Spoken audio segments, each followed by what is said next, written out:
ইবলিস বলল, ও হাজেরা, তুমি কি জানো তোমার স্বামী ইব্রাহিম তোমার সন্তানকে কোথায় নিয়ে যাচ্ছেন? বিবি হাজেরা আলাইহিস সালাম বললেন, কেন? তিনি তাকে একটি দাওয়াতে নিয়ে যাচ্ছেন।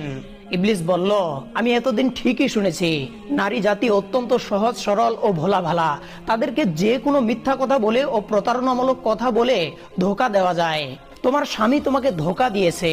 বিবি হাজেরা আলাইহিস সালাম শয়তানের মুখের এই কথা শুনে বললেন, তুমি এ কেমন কথা বলছো?